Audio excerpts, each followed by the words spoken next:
nyina tum report no wo mo fa na nibere so pa na afi no wo ma hye se ho recommendations ni nyina aban be hye na afi wo mo de aye adwuma na wo se ebra na abedwakuo no wo mo settings ne kwaso na nkrofo se wo mo keka kansama wodo wo mo pe na abedwakuo no kro ma yese wo se ni nyina wo mo te na enso so no wo mo de no kura ye wo nsem ni mu ene hwemu no ba bia kwa kodru no ene so no wo mbegina na wo mo de aye adwuma yentie no Ayawasi was regrettable. We have dealt with it. Continuing to see how much we deal with it, and I can assure you that this committee's report would be taken seriously, and there is no chance that anybody would be listening. At the same time, the law says that you are presumed innocent until you are proven guilty. The problem is that anybody who had any lack of confidence in him didn't have a basis for that. I cannot do anything about idiosyncrasies and prejudices. I cannot do anything about that. And this is a country that's a free country, and people are entitled to their opinions. I'll respect them. But before a committee has worked, you already don't have confidence. It's premature. It is no basis for that. But can I prevent people from having those views? No. But I think that any misconceptions, and that's why I told you that there were conflicting stories and versions. After I studied the report, we would come out or whatever. For instance, I met somebody who asked me those days that the committee asked a question and they were supposed to ask another question. They didn't ask a question. And I find it to be funny because the committee is it's a fact-finding committee. And I've been a lawyer for several years. The way I question, I would ask you a question, I know what I want from it. When a committee has been set up without more, and then you start criticizing it. No, I don't think that was right. We will study the report at the appropriate time. The report will be published for all of us to read and have our own impression. Any ya yekwoti eye so afọ yo so fisam ni amanua won sam so Ambrose Dairy na ensam no achi no abedekuo no wo so ekire ni wo mo ne ensamchofo ekasa aye na ensamchofo nkomo twetwe no emu no ena so afọ ya wo na hwe fisam ni amanua won sam so Ambrose Dairy wode etu edwa ese aprosifo ene asrafo mbekọ so aye kolabo ene e bambo adwuma ne de se tuo ntwaye ne de kolabo no ebekọ so dachi bi ebekwaso na emom no sese no ahweyie ne wom se wo mo be mo mani ada ho na ebra bibisa ekoso no wo mo no be hye se sojani ana se srani ana prosini bia bamboni bia ebe na dwuma se ne yese wadwuma nkoyi a ubebu hu akonta na asotwe bi e wo ho no wo mo de amaw yentie. This country has depended on the collaboration between the military, the police, and other security agencies over the years. They've had 27 separate collaborative efforts and operations over the years. And Ghana remains an oasis of peace in this sub-region. So there is something that is good about that collaboration. Having said that, we are prepared and we are doing it continuously. And we take very serious measures when we think that there is some mishap that's attributable to security personnel. And you saw an example in the war situation where when the incident took place, within 24 hours, and I ask anybody to challenge me in the history of this country, the army commander was in war. In early 2018, I was in war with the president. And at that time, it was the case that even between 5:30 and 6 p.m., there were, armed robberies along the street. The collaborative effort has brought that under control. Now, government is committed to making sure that we promote accountability. Any ya yekwoti esesia eye soafo ye ohwe fisam ni amanue won sam so Ambrose Dairy enu achi dwamtena ne edema abedekuo no Justice George Kingsley Kumsen wano so ayi nsemise bi ya ansamchofo bi sa no sambeka abedekuo no wamasetena mu obi kura timitina baabi anyway the question be ni wo mu bisa nsa na nsamchofo na ekọ abedekuo na nim titiru na enkrofo bisa se an ensem bi wo bisa ansamchofo no a na nisa abedekuo no wo mu bisa eno no wo kire mu se wo mu adwuma no omo ye no omo ani abiri o enti na wo se wo ye hwehwemu kosi ase sansa asem ni si ye no omo ni ho enti nya se oba me wo evidence ni age atuma wo se wo mu probu ahunu se evidence ya dance na wo de ba no enye tape bi a wakọ doctor wo don sa akokeka edi bia yiye firi mu di bia hyem na wo de be kire abedekuo no enti na wo bi se bisa asem na asem bi o bisa e bia so na hu hia e ma hwehwemu no. Our work was to ascertain the facts and make recommendations. In this digital age, we all know that anything can be manipulated. So if, let's say, the regional minister tendered a video, he was asked, Honorable, this video, has it been altered? The answer was no. The media man also comes. He's asked the same question. Do you think your video has been doctored? And he says no. I do not understand why somebody will have to construe such a question as trying to accuse the media of something wrong. Any ya yekwati ni sesi no Justice George Kingsley Kumsen wano any dwemtire ne edema adra abedekuo no. Ya toaso na ye de araho Sammy na toaso wasante mantemo na moshi zongo ena agwakoba se anuanum yenu wama sheshia eni enyampa namso amasafo eninyina wama to nadanom ewo ensiedo ejasheshia bia ena no peya ema no homene so ewo moshi zongo hono wo meche Kumase Metropolitan Assembly asante mantemo asem na mikin na emofram yenu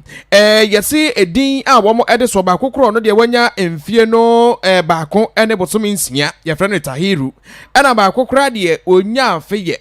9 months pe ya freno sama na sa nipa mienu anasa sa mo fra mienu yi na edan anasa fia wo mutimwo edan na wo mudamwo no eja to dan ni mu a yesi emofra no na wo mo ewo dan wo ma menyi ho on papa nso ni ho emofra no kwa na ewo dan ni mu a eja no tomu no obi bia entimi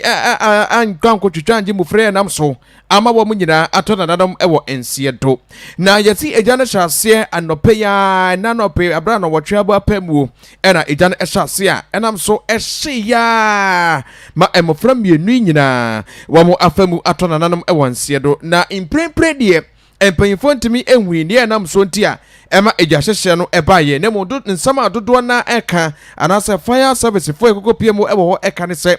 yesi fo mita bi a wo mo brepe wo potem ho ena nam so a ema saa ajeyi wo mo susu se ema no to saa bia ho na wo ma ejina ho bie ene central for twetwe sankomo yi adwuma ye adwuma wa kire ha ya ene ye ti dede be 8 mo ene ye di mika ba ye nwusie nko a nti ye bowuro edan untimi crown room because the way I see aso e ba sa no se fire service for before ye room ye pipes be de wo ha se de bedum ye fire service for no frɛ ya ma move de to Accra ansana omu Accra for no de to ansana Kumase for frɛ bu se emmoa be no mo fam boy sa time no mo bu se emmoa be no mo fam boy no kra ne adum gya na wie na ye nim se enkwala no da se because ma mi sun o papa sun unya obi am bu santie ye bu ha room be sa no mo da bedroom no ke betima bu ho na room before se ye mbu room na nkwala ni na shebeti yenim ade potia edi ejanaba yenim ade potia edi janaba but fire service for no ye from be 1 hour before mo ba be duru ase ne ya duma ma bibia ase awie wo from mo amunsuo omo car nti omo se boase wo se henfa car e na omo de ba ase ehun sa no maame no store akira na papa no so anti se omo sola no pa omo be ko ho e na nkwala na ada omo nyane nti omo ja nkwala no se akwala ni isu a na maame na ba be fa na ma no fo nti maame no ye so wo ho no te se no lufu mu e ne ya na osoma se omo ko hwese nkwala ni isu ana tene ba na dwane ba bo se wusie before say mra na nkwala ni na hyawe o se Michael enti sawaye oba tanda asama esi ye obeti ase bibi ye oba wote enkaka ne abofra keto a woda nufu ano a wontwa ne nufuo wote se bibi ekoso enti ma menete ye se ne nufuo mu ye ne ya no ena osoma ye se wo mkokwosha mu duruo no se na emofra mienu ne nyina wo mu nyina ahye na ni bo ma ejina ho bie ene yekokote wo manum nsam na mamia enei ne mamienu enka atrasefo ho enso edina nisuo ene na awra hosam aton central for anymore anapano ena meswali ana mefa mienu no ena mbedwale omo ena omo ko school ti de bi omo da e ma ne bo 9 o'clock no makwafa omo ti mesi penyini ne nkwahwe omo se amwanyane na omo nyane ye hono ma na penyini ba so omo nyane ye mebeti ana boy ga bi afiri efi ho wasi dani ishi o dani sharbi se o dani ishi de memba mienu no omo ahye obane be ma 1.5 ya na 9 months omo na ewu na nyame ena meka nyame ma ankwala no as baby pa enda nyame hyem omo nyina omu soso di nyame emma nkwala ni kransie yie ena nkwala na soso die ba kononum no fo ena papa dwane no wurom so okwafa omo no na papa no so ejaba no ena opie so me de media ama nyame nyame pe tienya hwe ala na mita no omo ba boy no ena me ka che se wire bi wo ho etalo na me se wire no munya ni yie ena omo se wire no enya hwe ala ena me ka che ba ku bi otifi o se mita wire de me de me ngindi e ma ne mba hwe eno ano no me kura na me mita kura edum me meeting edu meeting and then 3 weeks na last week net na ho na ehu say ade ni tija tija wie na manti hwibio Mami ane mami yenu eja ato eye womudem wo nam soma mo from yenu nyina ato na nan wanse do asantema ntam mo shizongo na ye kote ne nkan na wo papa a ono so nam no so eja ono ane mami yi wo mo frei eso obibika Adene de ma de si pe de mintu minchire sa me ye juma wa Santara market hono me security juma ntemi firi ha ses me ba ha so anapa 6 to 7 na ma ba fi ntemi ba fi so a me ba ha sire me ton store wa chire han to hono na ya me ton store te me tambi a me ba na oba na nya na wa ko bi store na what store na no na wa nkwala no me 6 penyu for me no na ese amo anyi ni kakara so me no na kitwa me no ntana po ye ha me ba na no aboto na me so me wuro store no na me kwadae te me dae be 8 mu honom no na me wose me nso na me yede me pedwa ni ndi to hono ma na me sori na me fa me brush wo nim ese me brush ni bibia wa kire hono na me kwatwetwe me si ya na me te so ka kire ne ba wo ni se wambe sha se ne nufo no twe no se tambi ha wo akwala no da na so do no aka se ne nufo no twe na ese akwala no su no se nda wo mun jani mbe sha se akwala no wede wo su se de nufo no twe no akwala ni su nti wa jani ba ya no sa ne tika se fie edan ni hye te dan ni sha na wede ye jani ba ye mi ba nde mi be wuro mu tama mi ba no sa nya sa tam na jani ye de start na jana start ache sa mi ba no na kitwa no de mi wuro muko mi wuro nkura mi twi kitwa no firi hono twi no petalise te penyinu no na penyinu akotale dainu no ana janu so wa menini ntam te mi ya de enduro no te sa mi jina akura mi tinyi na hyehyeme te mi pe kwan bi ase me yi no mi ntumi te no mu ka se pie te mi da no ha ba no kura wuse no sare wuse na kripu mo hono no eche pansa no mi be hu gate we no Eja ede Emma Frank to me yenu a wo mato na nanam wonse do enna me gyahyehyɛ ma no homre so ewo mochizongu asantema ntamo nenka ene yeti ye ka sai die ye de emumi yenu ne nyina akwakopiemo ewo Tafo Government Hospital Dr. For Papemu na wo mahwede nam so a Emma Mufreto na nanam wonse do ya rehosemo ena enkra o motesa na nisi eja wo nko se bia woni akra o wada no waja ne ho e bia me to ade wa anim ha ya wonim die ebesie wahu basa me ka sai ke bia kapanyini bi ka ho a enka wo befa wo mo de wo mo adwane ya rehosem ti ye ko anim no na yetu ehofo ebsafo Johnny e Facebook sesi a watena ensam a eba ne chenkuro yi ye Facebook on Vision1 FM Facebook page na fe wo comment ahodo ni nyina fagu ho ema ye beken kan ni nyina de amamo Senior Staff Association ya wo mo wo Universities of Ghana suapo ahodo e wo Ghana nyina wo mo ne Federation of Senior Staff of Ghana no so ye twa ne ti afra wo mo fusagefo en wo mo akabomu na nkabomu we de ano odin pa nkabomu wo mo de gi wo mo sika nkabomu a wo mo de pe asetena papa nkabomu a eniema nkomo a mo ne mpanimfu akasie nyina ya wo mo nye ye no wo mo de bepre enti we de nkabomu na no odin wo mo kyese wo mo ma aban do hwere be se duoso emienu se aban enhye se enkasasie bia wo no wo makasa e de asie fa wo musikasem wo makatua ho nsem ene niam ahodo beboa ma wo mdwumadi wo mudi no wo mo agina brane e wo mu no wo mo hwese wo betima ye we ye unions ahodo mienu ene wo mo aka wo mo ho abomo enra ebede adwase wo mo ne wo mo a wo mo hwese adwumafo akatua pepepe yo bebem fa wages and salaries commission for wo mo kokosi enkonwa ya ni nyina no efa wo mo tie atu ni akeka kamu a wasi etua ma wo mo market premium ne basic allowances akatua chinsesa wa ne nwana mo ahodo wasi ede ma wo mo a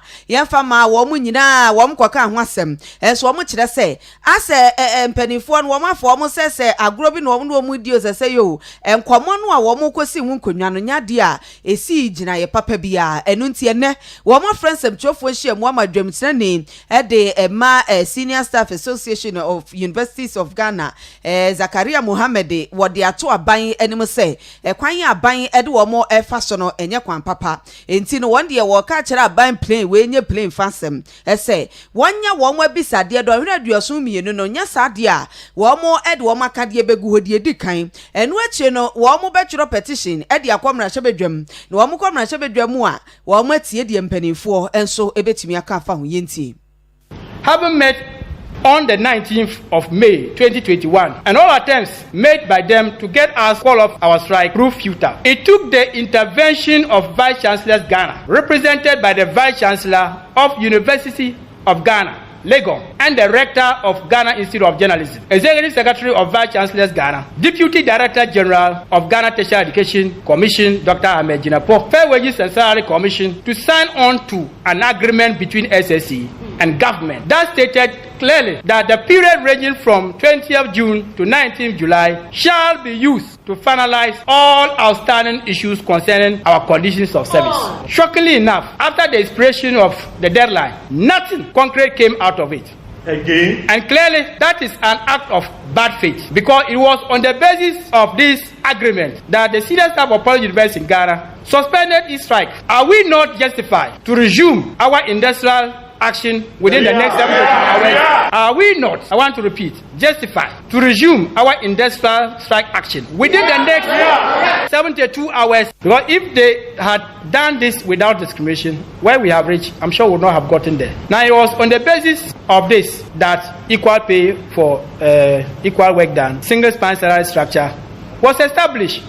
to eliminate salary disparities among the civil and public sector workers in Ghana. Yet these papers has been badly defeated by actions of government through Fair Wages and Salary Commission. Ni pekwati ni se CIA waye dwamtene edema Senior Staff Association edema universities awodo ya ewo Ghana hase Zakaria Mohammed den wachi dwamtene ni ema University of Ghana branch FUSAG ya womo ho Jonathan Kabu wono so edisei enetudwa. We have been in the discussions with our brothers in the Senior Staff Association from day one. Sure. But unfortunately, anytime they declare strike, it seems like they are the people on strike and not all of us. Thank you. We want to make it clear. We are one.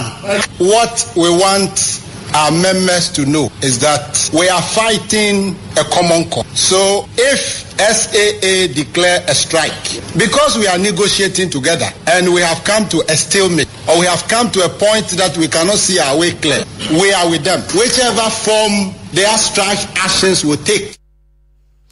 Ni ekwatie ni se CI no wo ye Jonathan Kabo wono na ye dwamtene ni ya paw no University of Ghana branch FUSAG ekuo ya wo mo honom na nsem ya hono National Labour Commission for en wo de atudwa se wo mo de wo nim se wo da so guso ene se ekohuduo wei eguso e kasasa de be ya wo mbepe pomasibre e de ama hawo a wo mo FM no ne nsemtwofo ene twetwe nkomo no mo de sansem ya atudwa wo mo twetwefo panyini eye ofusu asamoa. They have been engaging each other. I think the last time I checked was last week, Thursday, and the minister said they were on it. We were still meeting. I checked on Friday, and only to hear at this time that we received a letter from them that we wanted to go on strike. But if the government does not adhere to resolve the problem, at the commission, we appeared, and the commission is mandated to resolve the issue. And it was in the process, and they said they wanted to go and resolve, of which they have liberty to do. So the only expectation is that if they are unable to resolve, they will return to the commission, for the commission to continue from where they left off. Unfortunately, they have just been handed a notice of an intended strike. And so that is where we are now. I have referred the matter to the members of the commission for their advice. I have written to the ministry formally to inform them of what we have received and for their reaction. Ni pekwati ni se CIA eyo fosu asamoa wono na eye executive secretary for panyini ede ema National Labour Commission no ye daso agina apedie ensem wesi kasam ne yakenti na na mamfa we entwam ensemtwofo nkrata asie bi aba na efri Ministry of Finance wo mo mche sikasam ne totua won Samson wo mo de aba na wo mo ekire se aban emfa akatua ntumu wo mo nchemu edunum bi amai yenfa increment wo salary sim base pay 15% bi ama aban adwumakuo bi ya no ehye single spine salary structure no ase ministry ni se de enti a wo de sanche mu we no aba no eye se de obonwuma bi keka sa ya ato akatuam ama ebi kura ya wo mo ye adwumefo kyese ehwane ade but bibia sa enko so na mom kyekyeemu a wo mo de aba ene se ensachira ya wo mo aye no 4% eno no eyafimpino ene aduenu baako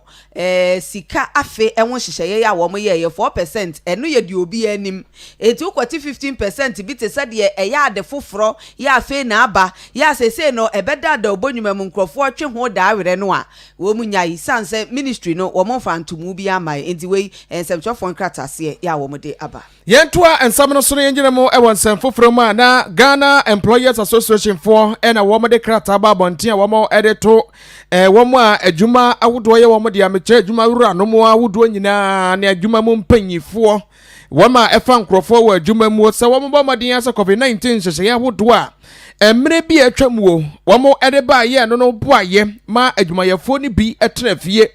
eye adwuma nam so COVID-19 ama no homene so no wo mo besan so akwafa saa de ne bium sanse yesefa ko sankofa wo hwei enya de ye kine ye yiye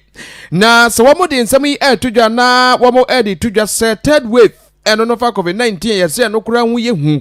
esen dada na abetwam wo no sede yesi kosoro nti ena nei Ghana Employers Association for edesa krate wo mo ede aba na sankrata sei Chief Executive Officer and as Chief Executive Officer Dema Ghana Employers Association Alex Frempong wono ena nensa ehyasia wo chechemwo esese wo hwese na yare no ekosoro ebenya se abenyi ede nhyehye papa ebeba na wetimi abomodin ase Ghana fo ampane awodo no wo mo enwo bi nyina no wo mo betimi awobie na wo mo ejira saa die so ede to adwumayefo anase employers wo me fa nkrofo adwuma mu adwuma mpanyifo nyina nim de to omanim wo se sane Ghana fo dodo na ntimi wo mpane ni yenti wo mo bomodi asa nhyehyeye no fa COVID-19 wo no adwumayefo no betimi edi so na timi aboa amadodo no entimi nkonkonya yade no ebie eno achi wo mo sanso de to abenye nim wo se wo bomodi asa 100 billion Ghana cedi COVID-19 futuo bi a wode ba ye se wode boabo anwuma nketoa ma wo matimi eje wo mnan so no abenyi hwe na wondi enwudwumadie the association no epese empanyifo ni wo mafa nkrofo adwuma ye fra wo mo employers wo mo te ase ene se efi enne ekoi wo mo ensesa adwuma ne nhyehyeye se ne adwumayefo ebe adwuma no wo mo ensesa sesanani dia edikan ene se ensachia uhye obi a yonko adwuma mu anim no obechia no handshaking wo matwam wo mo se adwumayefo mu nyai eno achi kura mponsoro se ebi obi akoto na aduane adwumayeni uyonko akoto na aduane na wone wo che aduane no wose eno nso adwumayefo nhwe na wom twa mu emfa emfiri ho ebeye kura mpo a wom de tudwa se adwumayefo no ebi ntra fie na ebi nso wo adwumam enti ebi nya adwuma emfifie ne sa ne betimi aboa eno achi se adwuma panyifo no hu ese ebi a obi bowa obi ni ye a wo ye no enhyeda nkoyi a sanipa no wo mo mane nkonko trafie na enhyehye awodo a efa covid ho no entimi enkoso wo mo wagidie se wen ekoso a ebetimi aboa adwuma mu ho nso no wo mo bomodin asa disinfection empetepete adwuma betimi akoso wo hoye pa na etimi aboa covid-19 mo hyehyeye no adwuma ku awodo no etimi ediso na empane no se ebre ne bamuo se empane na bunso a wo mafa nkrofo adwuma ye yefra wo employers no wo mo de asa adwumayefo no wo mo ebema wo ma wo sa empane yi ebi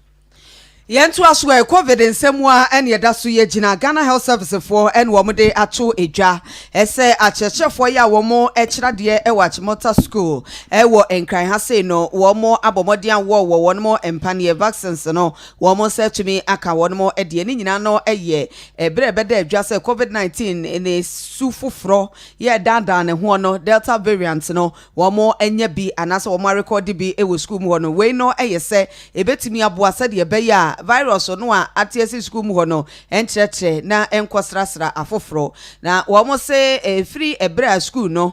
covid no etc honom no na ye nkrofo no na achese enipa besa apema ha nkro de na wo mo suspected cases wo ho na enso so no wo mo bo modia ye testing ni ade no ekwawi achire no na chese enipa ahanu aduonu mienu 222 adisuafo en wo mo test positive ma sa delta variant ya ye ka ho asemi na na enokra mpo no wo mo chese July de toso aduonu en9 no na chese enipa ahenu ene aduonu 220 no a wo mo ya desuafo a wo mo nya Delta variant no ebie no na wo mo nyina ho atowo mo ama aka enipa mienu pe na wo mo da so a ewo yare no director ye also public health so ewo Ghana Health Service Dr. Franklin Siedu Bequin one de sanse mwetu dwabra one semchofo twetwe nkomo na wo chese wo mo de hihye pi na de agu akwemo ewo school mu hono mo a ebetimi aboa na yare no wo maso no na koyem Facebook wo infonia wodo any videos awodo fans ma yede sum wo nyina betimi nya bi na watimi ahwodu abomode se obehye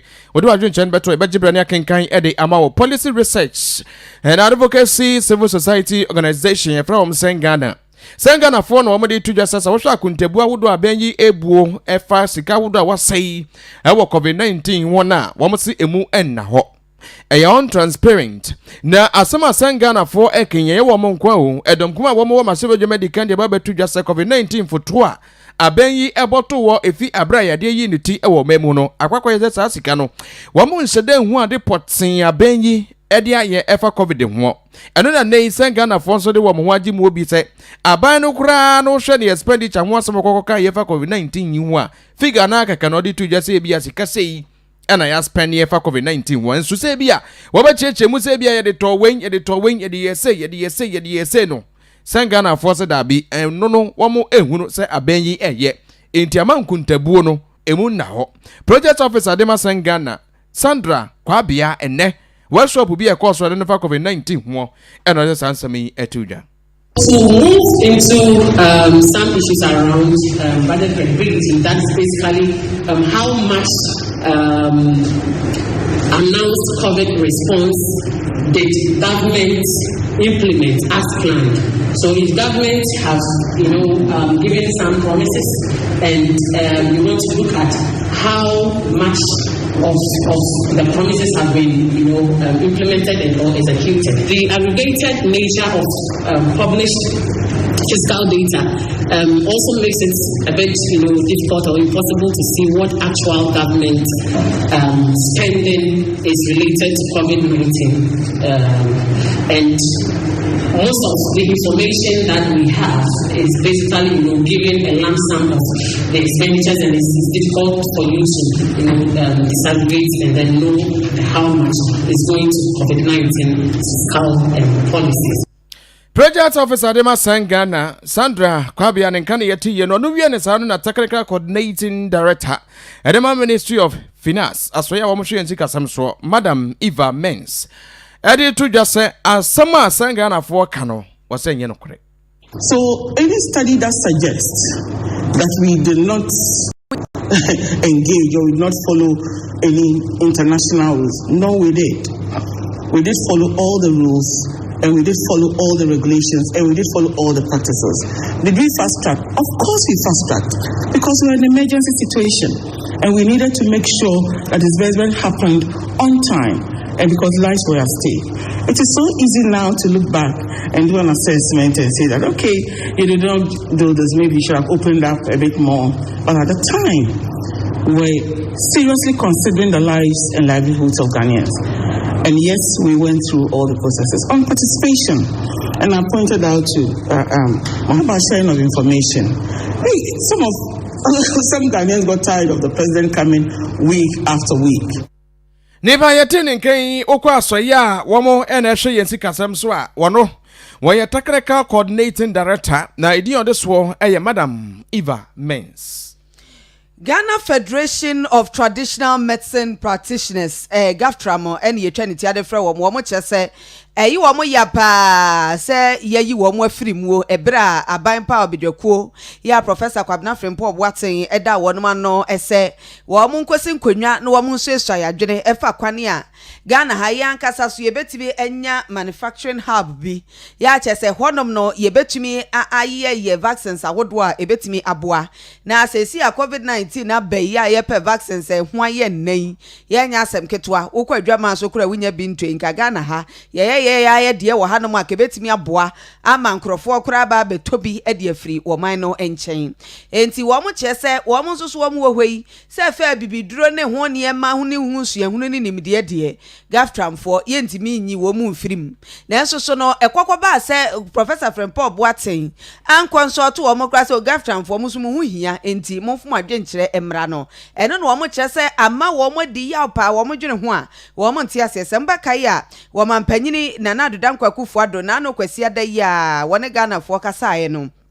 ene wode to Ghana fo nyina anim sesese no wo pese wo mu tintim National Vaccine Institute e wo Ghana ha ye hwanom no wo mu betimi aye vaccines ni bi na afei etimi aboa eti ekobase wo mu timi tintimu a wo mbe vaccines bebre enye covid de enko ase covid ni wonom a ye wo nyare wa wodo pi wo hwanom a ye bompane na enam se ye ni baabi ye vaccines nti no edu wonom a gisi ye kokra edi fram no ne ene ye de aba eti ekobase ye nya saade we na covid twam kura no a eyade a eba beka ya ebetumi enya so mfaso so oman na no na dwamutina ni anase panyini ya wona etwetwefo de ma gaftram ekuo no na kwadwo obiri wona nsemtwefo atwetwe nkomo en wo se wo de se abdweko no omdo report akoma mampanyini kura mampanyini nyi wo mu input mampanyini ntum se gaftramfo no wo mo fo mo asemomra no wono so emfanka ho ebasa wo makoma ebeto mo yemientie Gaftram ya boa ye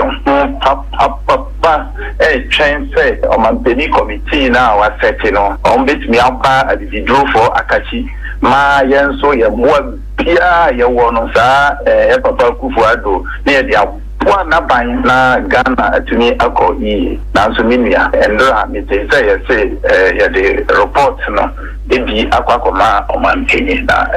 ye me ahudri Iyi papa tiye akumamuka atunya set committee no dia ma empenifo pa omo wode say omo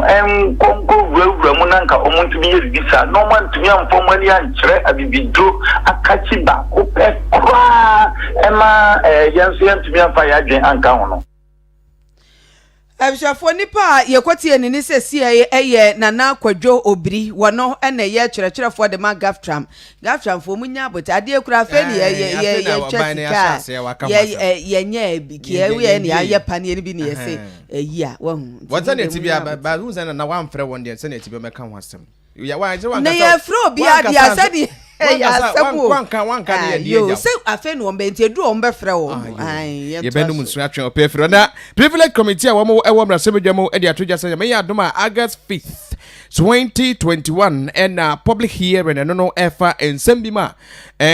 wo mo de ababeto wo manim efa Asen Central na sebedwane ho Kennedy Japan no wo mo ebetra sa asemi so na wo mo aka na we no wo mo de ni nyina ababeto dwa na enam virtual meeting bi anenya course privilege committee wo mo ye na eneyi wo mo de sa aginasie ya base August 5th na sa da na ye wada na wo mo behwe na asem no wo mo timedie na nwumre no num na wo mo hwe ni mo se sa setinyi ebetimi abaso na wo mo de tudwa se nia wo de asem no babeto wo manim a ye friend no Hassan Suyini ono na wo bedi kan ababetra committee nanimu na wo matimi atotototo na no na nyina no efa Erastus asari donko wono no edi ne dwumadie wo Love FM asantemantemu wo ne multimedia free na ya Kennedy nsem ye kokka yese wono eye mampanyini a ankokon de abrante no be fa so pa na madansidie be kokodi ye wo adra committee a yete yese wo ye nhwehwemu emfamfa basabasa ya ema no homene so wo asemi ka no Ghana for do na atwe no basane sra eneyi committee no private committee de to manim no e de ababeto dwa say August 5th na asem no wo metra so no metwa amobi biara hu sane ehudie no ebekọ ede afa Ghana mampanyini abedi eche Dr. Mahmoud Baumia en wode ato edwa wo kyerese continental free trade no edwadie ye wo se koso wo wonom a ye ne wo mo ebemben so wo yahye so no ende eye pa na emom no hyehyɛ ahodo pi wo hodom a ye wo se adigu akwam se de be ye betumi agina brane na aso anie na mfaso chichiri de atimi abaso de ama mane ahodo a wo mo de wo mo ho hye sa adwumadie no emu no na wo kyerese ebesa aboa ma yonkofa soronko e wo se tumi konkan e wo amane ahodo nyina eso na eno no na Dr. Baumia e chese o man bia se wo pese mpuntuo wo nsamo e ma ne homene so e wo mu a na ne ehu behia se emfididwuma ebeye obotaye kese pa emfididwuma konkan a emadwade ho nsam no eno so tumi e konkan wo se eno nti na Ghana aban afempinu ni dunson wono mo epawo eniema dubia eno no esachera Ghana asetena ene wo mafo nyina abrabo into om the policies awodo by ebi ye one district one factory mensi ba ko mfididwuma ba ko no wo se eno beboa ye pa amase ye kase no wo mo atumi atintim mfididwuma dodo na ena afe ye no kra danchane a wo mo de akwanya na to wa ma wo mo a wo mo ye nwuma ene ye se kaafo nyina wo ma hihye bi wo Ghana ha ni nyina no ye hihye ya wo mo de ma mfididwuma hodo se de be a wo betumi agina brane mampanyina be de ye che de sansem wo nyina etudwa na eye bra Ghana International Trade and Finance Conference de etoso enum ye bia no ne e wo nkra ha yentie no. Continental free trade would be incomplete if there is no mobility of labor services. Enhancing labor markets through regional collaborations to facilitate cross-border mobility of skilled labor to areas of demand in the region cannot be overemphasized. This raises the need to align the educational and skill development initiatives to the regional labor market requirements. The goal of attaining socioeconomic development on the continent can only be successful if we set our focus on improving industry, deepening trade, and ensuring a stable, resilient financial system. Dr. Baumia ninsam no wasa to aso no wacha say sika korabia awodo Central Bank dizenka Bank of Ghana wo mo so no asodie ye da wo mo so no wo mo ye ho adwuma said ye be ya ye Ghana ha ne ye wo no wo betimi ama environment no aye de enkrofo ede wo mdweti kese hye enwuma mu a ebetimi akọ enkan na wo sise sikasem no ekoyi a enu ne betimi aboa amanyuma hodo so etumi atumpo no nti na banking sector no wo mo ye clean up exercise wo mo ni ade ani nyina no eboa yenti. The role of central banks in creating an enabling macroeconomic environment will continue to play an important role in developing a well-functioning continental trading system. A good financial services system, particularly the payment system, is important both to the public in general and to central banks in particular. At the heart of trading is the instrumental role of a robust and resilient financial system. A well-functioning financial sector provides the impetus for productive investments, expanded opportunities for jobs and wealth creation. In a bid to improve liquidity and strengthen the banking sector, the Bank of Ghana implemented a new prudential regulatory framework. The banking sector cleanup was aimed at promoting financially stable banking sector. Concurrently, digitization has also become one of the most consequential policies. Woman Penny Abedi Eche Dr. Mahmoud Baumia and Ebusiafo Ekoti ni sesi ano na nsafofro mu oswafo ye ohwem na hyebedwam edwumadie won nsam so se chemensa bonsu en wode atu dwase private jet no woman Penny wode etu kwan ye ho nsam abaye kese wo Ghana ha se na nyasa wo badwudwu ne ho ntia wo na emom no na ehu hia se wo man sa jet no en wode etu kwan wiemu hyen no mobeka ya mra hyebedwani wo no ton abato mpeso aso Sammy okudjeto ablakwa en ma sa nsemi so wo mra hyebedwam nene hu hancho na nya asem ketwa wase wo penchirechiremu plane emu ofedodo ne eme ewom ba bi obeda ba bi obetira didie ene eme ewom no wase edoso Ghana bebo kadodo enti no wo penchiremu finance minister kopiem na hyebedwam wase nwo na de nchiremu beba defense minister ede beba na na dwumadie bi ase na emra hyebedwam panyini ya won na da edom kuma no ano wase wonte ase se finance minister entimi anyi asem na no asem wesu wase smog asem anu se yade hye obi se obi na enkoyi ano yentie no. As is struggling to come and answer a question to Parliament on how much the President has spent on presidential travel. In a democracy, that should not be difficult. But understandably, I can see him struggling, hiding behind national security, hiding behind laws, to say that a Minister of Finance does not know how much he spent on presidential travel, and that go to the budget of Flagstaff House or government machinery. That is wrong. Those are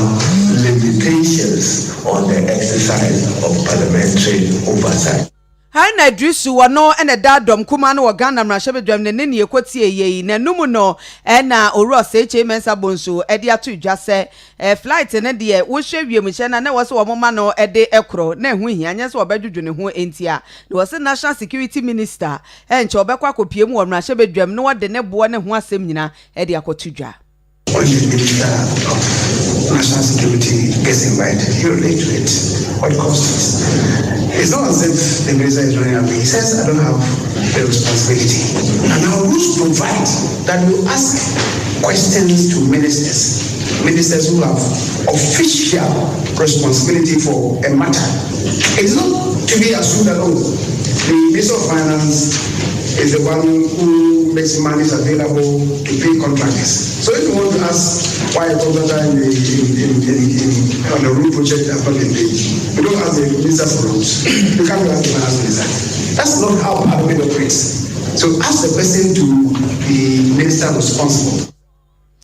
Ora Osei Mensa Bonsu wano na emrahwebedwam wo hwe wo mujumedie so sesoafo ne ene ekotie ye na kasea ne de esi na mo Ghana mampanyini na nado danko akufo ade ye kase wa firi o mem ha ede nani achemo ewo United Kingdom na ye hwe ni mo se echena yame ya adoma Global Education Summit bi e ba so mampanyini enne di monyam ekwakota adwumadie no echi efia danso no 2021 African Investment Risks and Compliance Summit ebeba so eno no University of Oxford ena mampanyini so den munyam ebakwakuta adwumadie no echi Foreign Affairs Minister Sheria Yakobo Twani Education Minister Dr. Yewosei Editum ene mpanyifo bia wo mo efi aban atraye ene wo maka mampanyini wa sa kwantui wo mo etu Kasia bono ye sore so a ene Samanda Halidu ene gira fidie na chichinchim ne funuma ede man bobo voices ahodo nyina Kofi Yesu ede ekọ Facebook ema wo share videos ahodo images ahodo nyina ewo ho no maseda enkomo mo yenso ekenkan kasie ede maamo eyeme nana ya Yeboah mene nana yawo ampedu yedamase emamomo aniti. It's number one. To have this is your